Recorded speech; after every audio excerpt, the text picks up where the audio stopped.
Hello ក៏ដូចជាសួស្តីអ្នកទាំងអស់គ្នាខ្ញុំអូប៊ីតូថ្ងៃនេះផងដែរខ្ញុំនឹងប្រើពាក្យ skill បាច់ស្នើ2គ្រាប់ឬក៏ M1887 ហ្នឹងក៏បានដែរតោះកំណត់សាប់តប៉ាយូយើងមើលទាំងអស់គ្នាមាន hero ខ្លះ hero ទី1មានឈ្មោះថា Corolin និង hero មួយទៀតឈ្មោះ Kali Nikita និង hero ជាក្រោយមានឈ្មោះថា Jota អ្នកគ្នាមើលបាននេះskill ទាំង4នេះបាញ់ស្នា2គ្រាប់ឬក៏ M1887 ហ្នឹងគឺខ្លាំងមែនទេអ្នកគ្នាមើលបានគឺថា2គ្រាប់នៅ2គ្រាប់នៅតែម្ដងសិនជាអ្នកគ្នាមើលដល់ចំណុចនេះហើយកុំភ្លេចចុច like subscribe បើកសញ្ញាកណ្ដឹង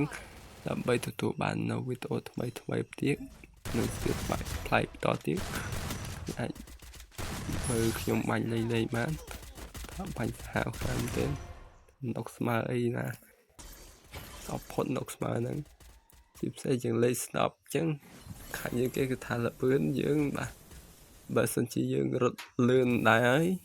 ថាអាកាសយើងបាញ់គេនកក៏លឿនដែរបាទយើងអាចមានប្រៀបលើគេបានព្រោះត្រង់យើងរត់ជឿអីហ្នឹងយើងត្រង់រត់ដល់គេបាញ់នកមុនបាត់ហើយវាស្នប់ខាន់ជាងគេលឿនឯងបើសិនជាយើងរត់ដល់ចិត្តគេមុនបាញ់គេបានមុនហើយដៃយើងលើវាទៀតថាឈ្នះគេម្ដងបាទគឺថាមើលបាននេះបាទខ្លាំងទៅស្គីនេះ